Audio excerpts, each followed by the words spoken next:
के सबसे विश्वसनीय, सबसे लोकप्रिय और नंबर 1 शो शंखनाद में आप सभी का स्वागत है। मैं हूं आपके साथ चित्रा त्रिपाठी। क्योंकि आने वाला चुनाव है, इस क्योंकि के पहले जो कुछ भी है वो आज आप शंखनाद में देखने जा रहे हैं। शुरुआत उस जनसंख्या नियंत्रण कानून से करते हैं जिस पर घमासान मचा हुआ है। कौन नहीं जानता कि जनसंख्या ने इस देश का क्या हाल कर दिया है, लेकिन बावजूद इसके हमारे देश में इसी जनसंख्या को बढ़ने से रोकने के लिए उठाए जा रहे कदमों के सामने अवरोधक आ रहे हैं। अलग अलग नेताओं के अलग अलग भाव हैं, क्योंकि आने वाला चुनाव है। ये जनसंख्या विस्फोट हमारे लिए, हमारी आने वाली पीढ़ी के लिए अनेक नए संकट पैदा कर। जनसंख्या नियंत्रण के लिए अगर आप सिर्फ कानून बना करके कोई उसका उपाय करेंगे, ये सभी पूरे देश को इस पर सोचने। उत्तर प्रदेश में इस समय चुनाव होने जा रहे हैं और इस उत्तर प्रदेश के चुनाव में ये फिर से विभेद पैदा कर देश के अंदर ये कानून लगाना चाहते हैं। हम कहते हैं ये देश का कानून कुदरत के कानून के खिलाफ है। संख्या सिर्फ एक आंकड़ा नहीं है, बल्कि ये अपने आप में समेटे हिंदुस्तान की पूरी सियासत है। जनसंख्या सिर्फ एक समस्या नहीं है, बल्कि वोट बैंक भी है। जनसंख्या सिर्फ एक भीड़ भी नहीं है, बल्कि हिंदू मुसलमान का ये एक सियासी खेल भी है। निज़ाम ये है, कुदरत का तो निज़ाम ये जो कुदरत बनाई है हमारी, आप सब एक ही अल्लाह के बनाए हुए हैं, लेकिन उसका अल्लाह का निज़ाम तो ये कि शादियाँ होती हैं, बच्चे पैदा होते हैं, किसी के ना भी होते, किसी के एक ही पैदा होता है। तो अब हम उस निज़ाम को बदलना चाहते हैं। ये देश के विकास का मुद्दा है, ये धर्म और राजनीति का मुद्दा नहीं है। जनसंख्या देश की दशा और दिशा तय करती है, जनसंख्या सीटों का निर्धारण करती है, तो दिल्ली की गद्दी का फैसला भी यही जनसंख्या करती है। जनसंख्या नियंत्रण ड्राफ्ट सिर्फ एक कानून नहीं है, बल्कि चुनावी मुद्दा भी है। जनसंख्या नियंत्रण कानून पर जब सरकार में शामिल दो दलों की नीतियां ही स्पष्ट नहीं है, बीजेपी से अलग राय आदरणीय मुख्यमंत्री नीतीश कुमार जी ने रख दिया है कि जनसंख्या नियंत्रण कानून बनाने से कुछ नहीं होगा। बीजेपी से अलग राय अगर आप रख रहे हैं, आपकी मंशा ठीक है, तो कुर्सी छोड़िए, बीजेपी का साथ छोड़िए। जहां तक नीतीश कुमार जी के बयान का संबंध है, उन्होंने कहा है कि मैं इसका समर्थक हूं, लेकिन कानून बनाने भर से ऐसा हो जाएगा, वो ऐसा नहीं मानते, इसलिए अतिरिक्त विचार विमर्श की आवश्यकता है। उत्तर प्रदेश में जनसंख्या नियंत्रण कानून का बिल तैयार हुआ तो लपटें बिहार तक पहुंच गईं। सीएम नीतीश कुमार ने महिलाओं की जागरूकता पर जोर दिया तो डिप्टी सीएम रेणु देवी ने पुरुषों की जागरूकता का मुद्दा उठाकर उनका विरोध एक तरह से कर दिया। जनसंख्या नियंत्रण के लिए महिलाओं से ज्यादा पुरुषों को जागरूक करने की जरूरत है, क्योंकि पुरुषों में नसबंदी को लेकर काफी डर देखा गया है। बिहार के कई जिलों में तो नसबंदी की दर मात्र 1% है। महिलाओं के रिप्रोडक्टिव हेल्थ के लिए सरकारी अस्पतालों में कई सुविधाएं दी जाती हैं, मगर इन सुविधाओं का लाभ महिलाओं तक तभी पहुंचेगा जब घर के पुरुष जागरूक होंगे और महिलाओं को अस्पताल तक लेकर जाएंगे। जनसंख्या नियंत्रण के लिए अगर आप सिर्फ कानून बना करके कोई उसका उपाय करेंगे, ये सभी ठीक से संभव नहीं है। जब महिलाएं पूरे तौर पर पढ़ी रहेंगी तो इतनी जागृति आती है, इतना कॉन्शसनेस होता है कि अपने आप प्रजनन दर घटेगा। बीजेपी इस बिल को विकास से जोड़ रही है, जिसे इसमें रोजगार, शिक्षा और सुविधा जैसी समस्याओं का हल दिख रहा है, जिसे इसमें न्यू इंडिया की तकदीर नजर आ रही है। जनसंख्या नियंत्रण तो आवश्यक है, क्योंकि बढ़ती हुई आबादी और उपलब्ध संसाधन दोनों के बीच में संतुलन बनाने के लिए जो हमारे पास संसाधन है, उन संसाधनों का सही प्रकार से उपयोग हो सके, इसलिए जरूरी है कि जनसंख्या की नीति तो आनी। लाल किले की प्राचीर से अपने दूसरे कार्यकाल में पीएम मोदी ने साफ किया था कि 2.0 में जनसंख्या नियंत्रण पर बड़ा खेल होने वाला है, जिसकी तैयारियां अब तेज हो गई हैं। बेतहाशा जो जनसंख्या विस्फोट हो रहा है, ये जनसंख्या विस्फोट हमारे लिए, हमारी आने वाली पीढ़ी के लिए अनेक नए संकट पैदा करता है। 6 अगस्त को प्राइवेट मेंबर बिल में जनसंख्या नियंत्रण पर राज्यसभा में चर्चा हो सकती है। सूत्रों की माने तो गोरखपुर के सांसद रवि किशन लोकसभा में जनसंख्या नियंत्रण पर निजी बिल पेश करेंगे। निजी सदस्य विधेयक 23 जुलाई को लोकसभा में पेश किया जाएगा। मॉनसून सत्र 19 जुलाई से 13 अगस्त तक चलेगा। जनसंख्या नियंत्रण कानून को लेकर यूपी से सियासी हवा उठी और बिहार तक पहुंच गई। मुख्यमंत्री नीतीश कुमार ने जनसंख्या को महिलाओं की जागरूकता से जोड़ा है। आंकड़े भी बताते हैं कि साक्षरता का सीधा कनेक्शन जनसंख्या से है। जैसे जैसे महिलाओं की साक्षरता बढ़ती जा रही है, जनसंख्या में नियंत्रण भी बढ़ रहा है। आइए कुछ आंकड़ों के जरिए महिलाओं की पढ़ाई कैसे प्रजनन दर पर असर डालती है उसके बारे में आपको जल्दी से दिखा देते हैं। जो महिलाएं बिल्कुल भी पढ़ी लिखी नहीं है, उनमें प्रजनन दर 3% तक है। 3% प्रजनन दर का मतलब समझिए कि कितनी तेजी से जनसंख्या बढ़ती है। जबकि बेसिक लिखना पढ़ना जानने वाली महिलाओं में ये प्रजनन दर 2.5% 2.5% तक पहुंच जाती है। वहीं स्कूल तक पढ़ी महिलाओं में प्रजनन दर 1.8% है, जबकि ग्रेजुएट महिलाओं में प्रजनन की दर 1.7% तक देखी गई है। तो यकीनन इन आंकड़ों के जरिए कम से कम इस बात को आप समझ सकते हैं कि महिलाओं का साक्षर होना कितना जरूरी है और साक्षरता का सीधा असर इस प्रजनन दर पर पड़ता हुआ दिखाई दे रहा है इन आंकड़ों के जरिए। और यही बात मुख्यमंत्री नीतीश कुमार की ओर से बिहार के संदर्भ में कही गई है कि महिलाएं अगर साक्षर होंगी, पढ़ी लिखी होंगी तो प्रजनन दर पर इसका सीधा असर देखने को मिलेगा। वहीं जनवाली सियासत से बाहर आइए असम पर नजर अब गड़ा देते हैं, क्योंकि असम में भले ही नई सरकार बनी हो, मगर असम के जरिए 5 राज्यों में सरकार बनाने का नया दांव चला गया है। इस नए दांव का नाम है मवेशी संरक्षण विधेयक। इस विधेयक को असम की सरकार ने पेश कर दिया है। इस विधेयक में क्या है, जब आप समझेंगे तो आपको मालूम चलेगा कि गाय सिर्फ दूध नहीं देती, वो वोट के पके मीठे फल भी देती है। अब विधेयक पर सियासी ताव है, क्योंकि आने वाला चुनाव है। आमार भारतीय जनता पार्टीर इलेक्शन मैनिफेस्टोत এই বিষয়ে উল্লেখ আছে। 2 মাহে যথেষ্ট নহয়, এইবাৰ আমি কাউ প্रोटेक्शन बिल, অহা মাহত पॉपुलेशन। तो जैसा कि तय था और जैसा असम के मुख्यमंत्री हेमंता बिस्वा शर्मा ने ऐलान किया था और जैसा असम में बीजेपी ने अपने मैनिफेस्टो में वादा किया था, बिल्कुल वैसा ही हो गया। असम विधानसभा में हेमंता बिस्वा शर्मा की सरकार ने मवेशी संरक्षण विधेयक 2021 पेश कर दिया।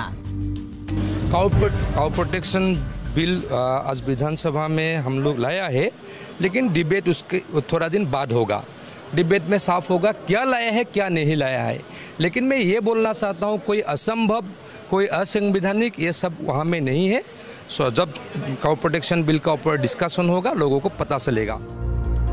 विधेयक पर जब चर्चा होगी तब होगी, लेकिन विधेयक में है क्या वो जान लीजिए। विधेयक के हिसाब से गाय का वध तभी किया जाएगा जब वो अस्थायी रूप से अक्षम हो। गोवंश के वध के लिए प्रमाण पत्र जरूरी होगा जो बताएगा कि मवेशी 14 साल से ज्यादा का है। सिर्फ मान्यता प्राप्त बूचड़खानों को ही मवेशियों के वध की अनुमति होगी। किसी भी मंदिर या वैष्णव मठ के 5 किलोमीटर के दायरे में गोमांस की बिक्री नहीं होगी। गोमांस की बिक्री सिर्फ चुनी हुई जगहों पर ही होगी। गोमांस की बिक्री के लिए जगह चुनने का आदेश सक्षम अधिकारी देंगे। इसके अलावा विधेयक में साफ तौर पर कहा गया है कि नियमों का उल्लंघन करने वाले या बैल, गाय, बछिया, बछड़ा, नर और मादा भैंस की अवैध तस्करी से जुड़े लोगों के लिए कठोर सजा का प्रावधान है। अगर किसी व्यक्ति को कानून के तहत दोषी ठहराया जाता है तो उसे 3 साल तक की कैद और 3 से 5 लाख रुपए का जुर्माना लगाया जाएगा। दोबारा अगर वो पकड़ा गया तो यही सजा दोगुनी हो जाएगी। बीजेपी सरकार के इस मवेशी संरक्षण विधेयक को विपक्षी अपनी नजर से देख रहे हैं। वो मान रहे हैं कि ये सिर्फ एक कोरी राजनीति है। काऊ देखिए वहाँ ये भी चलता है, आसाम में भी चल रहा था। इंडिया के बहुत सारे स्टेट है, इनके बीजेपी के गोवा स्टेट है, खूब धड़ल्ले से चल रहा है। और साउथ इंडिया के केरल वगैरह जाइए आप, खूब चल रहा है। लेकिन ये सेंट्रली कोई बिल तो ला नहीं पाएंगे। विपक्षी मानते हैं कि बीजेपी शासित राज्यों में जिस तरह से गाय को लेकर कानून बनाए गए, असम उसी राह पर है। लेकिन बीजेपी के कई राज्य ऐसे हैं जहां धड़ल्ले से बीफ बिकता है। बीजेपी वहां रोक क्यों नहीं लगाती? साथ ही बीजेपी को ये नहीं मालूम कि उसके इस विधेयक से अर्थतंत्र बिगड़ जाएगा। हालांकि इस पे इकोनॉमी अच्छा खासा इकोनॉमी डिपेंड है। जो हमारा आसाम एग्री बेस्ड स्टेट है, आपको मालूम है यहाँ मोर देन 70% आदमी जो है लोग हैं वो एग्री बेस्ड है। इनके पास ये कैटल्स है, इनके पास ये गाय भेल भैंस ये सब है। अगर जो रेस्ट्रिक्शन ये ला रहे हैं, मैं थोरोली जाऊँगा तब आपको कहूँगा, जितना मैंने देखा तरह तरह के रेस्ट्रिक्शन इसमें है, उस पर अच्छा खासा नुकसान इन फार्मर्स को होगा।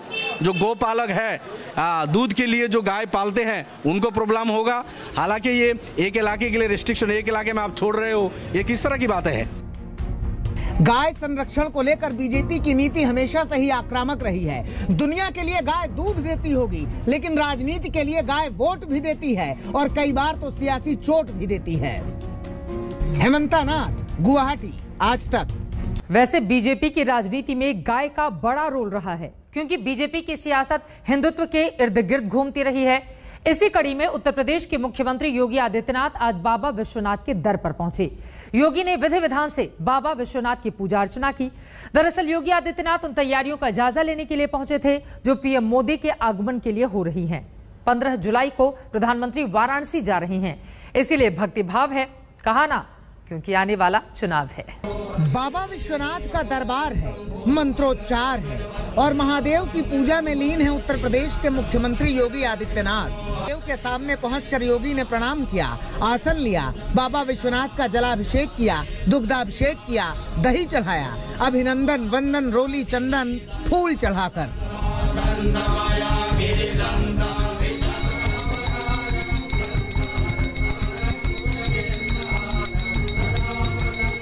बाबा विश्वनाथ के दरबार से योगी निकले तो सीधे बीएचयू के उस आईआईटी प्रांगण में पहुंचे जहां 15 जुलाई को प्रधानमंत्री नरेंद्र मोदी को आना है। योगी आदित्यनाथ ने यहां मंच से लेकर तोरण द्वार तक सबका निरीक्षण किया।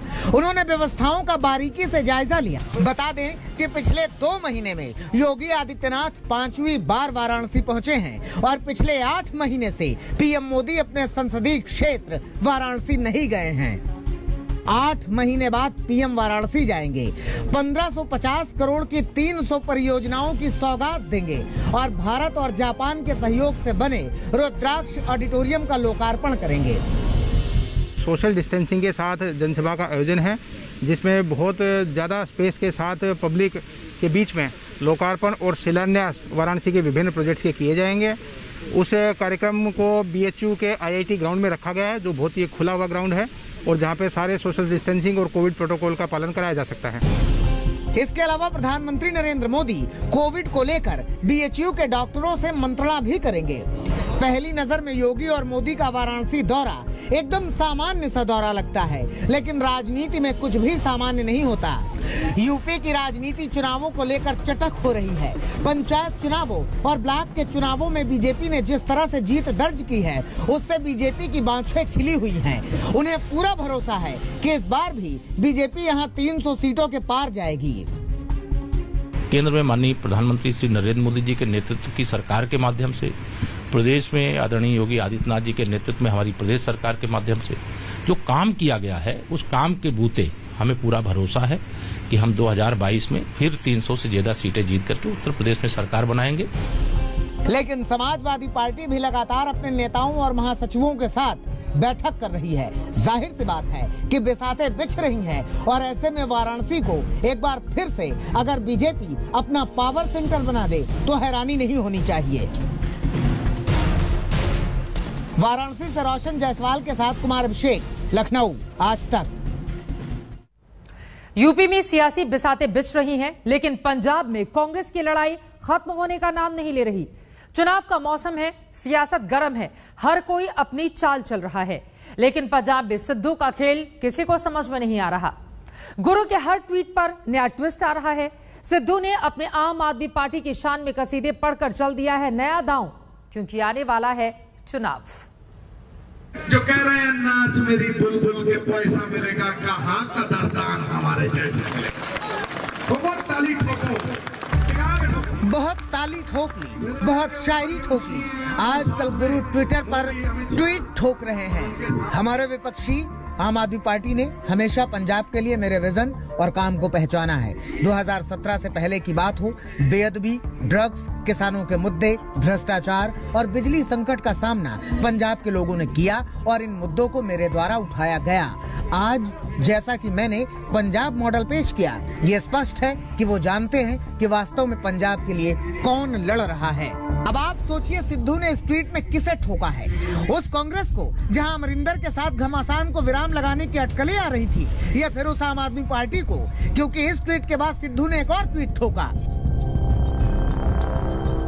हमारा विपक्ष मेरे और अन्य वफादार कांग्रेसियों को लेकर बातें कर रहा है। तुम अगर आप आओगे तो कोई बात नहीं, तुम अगर कांग्रेस में रहोगे तो मुश्किल होगी। करीब 1 घंटे के अंदर किए गए सिद्धू के 2 ट्वीट, जिन्होंने पंजाब की सियासत को गर्म कर दिया। जो सिद्धू साहब रोज ट्वीट करते हो बिजली के समझौते आए हो जाएंगे, आए कर लें करना, एक फिर लारसन एंड टर्बो ते विधानता बारे भी एक ट्वीट बनता है हुण। पर मैं नाल नाल तुहानूं दसना भी चाहुंदा कि ट्वीट करने वेले ये सोच लियो, ये ट्वीट सीधा जनपथ जाऊगा राहुल दे घरे, करके देख लो। फिर मैं उन्होंने सवाल करदा सिद्धू साहब नूं। सिद्धू पहेलियां बुझा रहे हैं और सियासी पार्टियां अपने मायने निकाल रही हैं। पंजाब की सियासत में विधानसभा चुनाव से पहले सिद्धू नाम का ट्विस्ट आता है।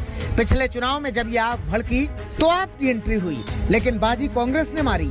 इस बार फिर आम आदमी पार्टी और सिद्धू के बीच IPL शुरू हो चुका है। सिद्धू पहेलियां बुझा रहे हैं, लेकिन टीम का नाम खुलकर नहीं बता रहे हैं। सिद्धू सियासत के मैदान के भी गुरु हैं। अच्छे से ठोक बजाएंगे तब ताली बजवाएंगे। सत्येंद्र चौहान, चंडीगढ़, आज तक।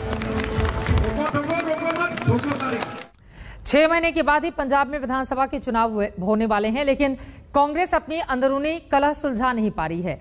वहीं मोदी सरकार के खिलाफ महंगाई को लेकर कांग्रेस पार्टी अभियान छेड़े हुए है। 7 जुलाई से ही कांग्रेस के कार्यकर्ता अलग अलग शहरों में महंगाई को लेकर प्रदर्शन कर रहे हैं। होगी जेब, तेल महंगा है, खाने वाला भी जलाने वाला भी। आटा महंगा है, दाल महंगी है, दूध महंगा है, चावल महंगा है, चीनी महंगी है। आना महंगा, जाना महंगा, रसोई का खाना महंगा। कैसे सफाचट नहीं होगी जेब? इसी सांस तोड़ महंगाई के विरुद्ध कांग्रेस ने मोदी सरकार के खिलाफ विद्रोह का बिगुल फूंक रखा है।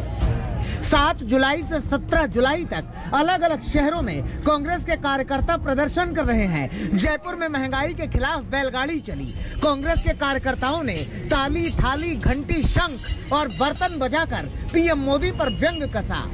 हम भीख मांग के और जो ब्लड हस्ताक्षर गांव-गांव पेट्रोलों को, डीजलों, जो पेट्रोल पंप है, गैस एजेंसी है, वहाँ पे जाएंगे, ब्लड हस्ताक्षर के आज से अभियान शुरुआत करेंगे। उसके बाद में इस अभियान को गांव स्तर तक पहुंचाएंगे। बस्ती में पेट्रोल डीजल के दामों का विरोध इस तरह से हुआ कि बैलगाड़ी पर बाइकें लाद दी गईं और चल पड़ी बैलगाड़ी। शाम के 7:30 बज चुके हैं। शंखनाद में एक बार फिर से आप सभी का स्वागत है। मैं हूं आपके साथ चित्रा त्रिपाठी। पहाड़ों पर बादल फाड़ तबाही चल रही है। पिछले 2 दिनों में हिमाचल प्रदेश के कांगड़ा जिले में बादल फटने से बड़े पैमाने पर तबाही हुई है। कई घर सैलाब में बह गए हैं। बारिश के चलते जगह जगह भूस्खलन से सड़कों पर पहाड़ों का मलबा आ गया है। नुकसान का आकलन करने के लिए आज मुख्यमंत्री जयराम ठाकुर खुद मौके पर पहुंच गए थे।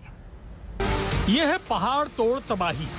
पहाड़ों का सीना चीरकर निकलता सैलाब, पहाड़ों पर जल प्रलय का मंजर।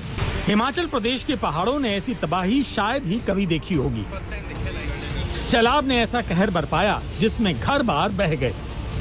बड़े बड़े दरख्त जड़ों से उखड़कर पानी में समा गए। पहाड़ों में सैलाब की ऐसी धार जिसके रास्ते में जो कुछ भी आया वो सैलाब के साथ बह गया। हिमाचल की कांगड़ा घाटी में बादल फटने के बाद हुई तबाही का मंजर ऐसा है जिसकी तस्वीरें देखकर रोंगटे खड़े हो जा रहे हैं। धर्मशाला के मांझी खड्ड में 3 मंजिला 2 मकान देखते ही देखते सैलाब के आगोश में समा गए। सैलाब की तेज धार पूरा मलबा अपने साथ बहा ले गई।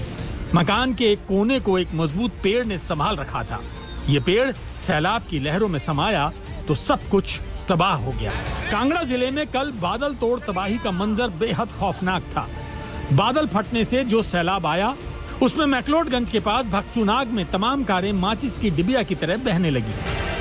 धर्मशाला से सैलाब तो गुजर गया, लेकिन यहाँ तबाही के मंजर अब भी देखे जा सकते हैं। मेरे पीछे धर्मशाला का बोह गांव है जो रोलेहड़ पंचायत के अंतर्गत आता है। देख सकते हैं इस वक्त भी यहाँ पर रेस्क्यू ऑपरेशन चल रहा है। ये घटना सोमवार दोपहर 12 साढ़े 12 बजे की है। एक महिला की जो शव था वो बरामद कर लिया गया है। इसके अलावा अभी भी 8 से 9 लोग इस मलबे में फंसे हो सकते हैं। एनडीआरएफ की टीम, स्थानीय प्रशासन अभी इस रेस्क्यू ऑपरेशन में जुटा हुआ है। 5 लोग यहाँ जो है उनका रेस्क्यू किया गया है। जो सूचना और ज़्यादा और जो मिली है अभी तक लगभग 9 लोगों के मिसिंग होने की खबर है। रेस्क्यू ऑपरेशन में हमारी कोशिश यही है कि जो मिसिंग है उनको हम किसी तरह से भी निकाल सके। चंबा में मूसलाधार बारिश से पठान भरमौर एनएच पर केरू के पास पहाड़ दरक गया। पहाड़ी मलबे से भरा पानी जब हाईवे पर बहने लगा तो लोगों की चीखें निकल गईं। हमारा जो बुलडोजर है वो यहीं पे तैनात रहता है हमेशा। तो जैसे ही स्लश आता है वैसे ही इसको ओपन किया जाता है, फिर थोड़ी देर के लिए ट्रैफिक को थ्रू किया जाता है। तो जो स्लश है वो कॉन्टिन्यूसली आ ही रहा है। तो हम इसको कोशिश कर रहे हैं कि हम इसको खोलते जाएं जैसे जैसे स्लश आ रहा है। हिमाचल प्रदेश के कुल्लू में सैलाब के साथ बह रहे मलबे के बीच एक कार फंस गई, जिसे जेसीबी मशीन से घंटों की मशक्कत के बाद हटाया गया। हिमाचल प्रदेश में बादल तोड़ तबाही के साथ बड़े पैमाने पर भूस्खलन के मामले सामने आए हैं। 25 सड़कों पर भूस्खलन की वजह से आवाजाही बंद है। धर्मशाला में मृत्युंजय के साथ अशोक रैना, कांगड़ा, आज तक। हिमाचल ही नहीं, उत्तराखंड में बारिश के दूसरे दौर में जगह जगह जमकर तबाही हुई है। उत्तरकाशी में बड़े पैमाने पर भूस्खलन हुआ है, जिसके जगह जगह गाड़ियां, जिसके कारण जहां की तहां खड़ी रह गईं, कहीं बढ़ गईं, कहीं पहाड़ी नदियों और नालों में अचानक पानी भर जाने से लोगों की जान भी जोखिम में पड़ गई है। झमाझम बारिश बाबा केदारनाथ धाम की खूबसूरती में 4 चांद लगा रही। 2 दिनों से केदारनाथ धाम में जबरदस्त बारिश हो रही। बारिश की फुहारों के बीच ऐसा लग रहा है जैसे बाबा केदारनाथ का दरबार धुंध के गुबार में छिपा हो। वहीं रात में बिजली की रोशनी में बारिश में तरबतर केदार धाम का रूप अलग ही देखते बनता है। उत्तराखंड में 2 दिनों से हो रही बारिश के चलते बड़े पैमाने पर भूस्खलन हो गया है। उत्तरकाशी में दर्जन भर सड़कों पर ट्रैफिक बंद हो गया है। जगह जगह गाड़ियों की कतारें लगी। टिहरी गढ़वाल के कीर्तिनगर में जियालगढ़ पुल के पास एक कार नाले में बह गई और पुल के पिलर में अटक गई, जिससे पिलर को भी नुकसान पहुंचा है। बागेश्वर में भारी बारिश से सरयू और गोमती नदियां कहर बरपा रही। नदी का मलबा सड़क पर आने से 13 सड़कें बंद हो गईं। 30 गांवों का संपर्क जिला मुख्यालय से कट गया। उत्तराखंड में नाले के उफान और उसमें फंसी जान की जरा ये तस्वीर देखी। दिल दहला देने वाली ये तस्वीरें उत्तराखंड के विकास नगर के कोठा तालसी छानी का है। यहाँ अमलावा छानी के लोग बरसाती नदी पर बनी पुलिया पार कर रहे थे, लेकिन इस बीच अचानक पानी का तेज बहाव आया और पुलिया बह गई, जिसके चलते पुलिया पार कर रहे लोगों की जान आफत में फंस गई। देखिए जरा ये तस्वीरें। जरा सी चूक हुई तो जान का खतरा है, लेकिन इसके बावजूद 2 महिलाओं को नाला पार कराने की कोशिश की जा रही है। मुसीबत ऐसी विकराल है कि बचाने वालों की भी चीखें निकल रही। ये देखिए, इस महिला के पांव उखड़ने लगे तो कैसे लोगों के होश उड़ गए। किसी तरह उसे मौत के मुंह से खींचकर लोग किनारे पर लेकर आए। दूसरी महिला की हालत खराब थी। जैसे तैसे ये महिला भी किनारे पर आई। रोंगटे खड़े कर देने वाला ये नजारा देखकर तो कोई भी कांप उठेगा। प्रदेश के सहारनपुर का है, जहां सिद्धपीठ मां शाकंभरी नदी में आई अचानक बाढ़ में श्रद्धालुओं की ट्रैक्टर ट्रॉली फंस गई। दर्जनों लोगों की जान अटक गई। ड्राइवर को पानी का अंदाजा नहीं था। बीच धार ट्रैक्टर बंद हो गया। आसपास के लोगों ने श्रद्धालुओं की जान बचाई। सहारनपुर से अनिल भारद्वाज, विकास नगर से टीना साहू के साथ जगदीश पांडे, बागेश्वर, आज तक। उधर बिहार में अभी बाढ़ का पहला दौर भी ठीक से बीता नहीं था, दूसरा दौर भी आ गया। मोतिहारी, मुजफ्फरपुर, गोपालगंज समेत करीब दर्जन भर जिलों में बाढ़ की स्थिति है। मोतिहारी में तो देखते ही देखते एक सड़क टूटकर सैलाब में समा गई। बाढ़ के बीच कोरोना टीकाकरण अभियान कहीं रुक न जाए, इस नाते नाव के जरिए टीकाकरण की टीमें जगह जगह पहुंच रही हैं। ये देखिए, सड़क पर दरार और ये पूरी तरह से फट गई सड़क। कैमरे के सामने 2 फाड़ हो गई सड़क। बिहार के मोतिहारी के मधुबनी घाट में देखते ही देखते एक सड़क ने पानी की तेज रफ्तार के सामने जल समाधि ले ली। मधुबनी में बाढ़ की तबाही में लोगों का जीना मुहाल हो गया है। मधुबनी घाट रोड के बांध के नीचे रहने वालों की जिंदगी नरक से भी बदतर हो गई है। घर बार डूब गया है, खेत खलिहान डूब गए हैं, किसानों की उपज पानी में चली गई है, लोगों के घर टापू में तब्दील हो गए हैं। गंडक नदी में उफान के चलते बिहार के गोपालगंज में गांव के गांव डूबे हुए हैं, कई गांव तो टापू में तब्दील हो गए हैं। सड़कें जलमग्न हो गई हैं, आवाजाही का एकमात्र साधन बस नाव है। गांव का हाल यह है कि झोपड़ियां पानी में बह गई हैं, कई पक्के मकान भी टूट गए हैं। जो मकान बचे हैं उनमें भी मलबा भरा पड़ा है। करीब 3 महीने से यहाँ के लोग विस्थापितों वाली जिंदगी जी रहे हैं। जो मिलता है वो खाते हैं, नहीं मिलता है तो इधर उधर से दौर दुकान से ले आके खाते हैं, चिवड़ा मीठा खा कर रहते हैं। यहाँ तो कोई व्यवस्था सर है नहीं, चूल्हे में आँच भी नहीं भरता है, पानी घुस जाता है तो तिरपाल तान के उधर रहते हैं बांध के ऊपर जाकर, फिर पानी कम हो जाता है फिर आ जाते हैं। और इसे कहते हैं आपदा में अवसर। बिहार के बाढ़ ग्रस्त इलाकों में टीका वाली नाव के जरिए टीकाकरण किया जा रहा है। बिहार के दर्जन भर जिले बाढ़ की चपेट में हैं, जिसका असर कोविड टीकाकरण पर पड़ रहा है। सरकार ने बाढ़ प्रभावित जिलों में टीका वाली नाव चलवाना शुरू किया है। जो पीड़ित लोग हैं, जिनके घरों में पानी घुस चुका है, जिनके गांव में पानी घुस चुका है, वैसे लोग जो टीकाकरण केंद्रों तक नहीं पहुंच पा रहे हैं, अब स्वास्थ्य विभाग की टीम जो है वैसे गांव तक पहुंच रही है ऐसे नाव के जरिए, और इसका नाम दिया गया है टीका वाली नाव। और रोजाना जो है जो प्रभावित जिले हैं वहां पर ऐसे सैकड़ों जो टीका वाले नाव हैं वो चल रहे हैं। आज तक की टीम सोमवार को मुजफ्फरपुर जिले के कटरा प्रखंड पहुंची और ऐसी ही एक टीका वाली नाव पर बैठकर बाढ़ ग्रसित भवानीपुर गांव पहुंची। बाढ़ आने से चारों बगल जो है रास्ता क्षतिग्रस्त हो गया था, जिसके कारण लोगों को जाना बहुत कठिनाई लगता था केंद्र पर। जो डरते थे कि कोरोना के सुइया से आदमी मर जाता है, ये होता है वो होता है, वो भी आके लिए हैं, बेहिचक लिए हैं, कोई दिक्कत नहीं सर। टीका वाली नाव का परिचालन मुजफ्फरपुर, मोतिहारी और गोपालगंज जैसे जिलों में शुरू किया गया है। बाढ़ पीड़ित गांव वालों को सरकार की यह पहल काफी पसंद आई है। मोतिहारी से सचिन कुमार पांडे के साथ रोहित सिंह, मुजफ्फरपुर, आज तक। इधर राजधानी दिल्ली में मानसून की आंख मिचौली आखिरकार खत्म हो गई। मौसम विभाग के वैज्ञानिकों की भी जान में जान आ गई। राजधानी में सुबह ही बादल घिराए और झमाझम बारिश हुई। तपती और प्यासी धरती पर बारिश की बूंदें पड़ी तो मौसम सुहावना हो गया। बारिश के लिए तरसती और तपती दिल्ली पर आखिरकार मानसून को रहम आ गया।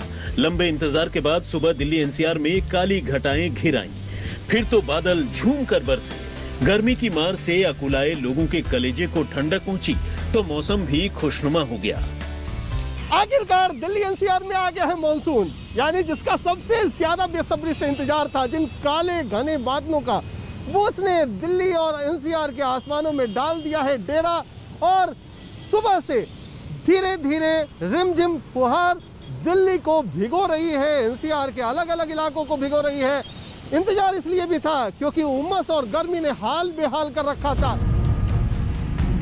दिल्ली में बादलों ने झमाझम बारिश की तो जगह जगह जल भराव हो गया। ये किसी के लिए मुसीबत का सबब बना तो बच्चों के लिए तो बहारों का मौसम आ गया। जरा देखिए तो दिल्ली के सोम विहार इलाके में बारिश के पानी में किस तरह मस्ती कर रहे हैं बच्चे। दिल्ली में झमाझम बारिश होते ही ध्यान आता है प्रहलादपुर अंडरपास पर, जहां हर साल जल भराव होता है।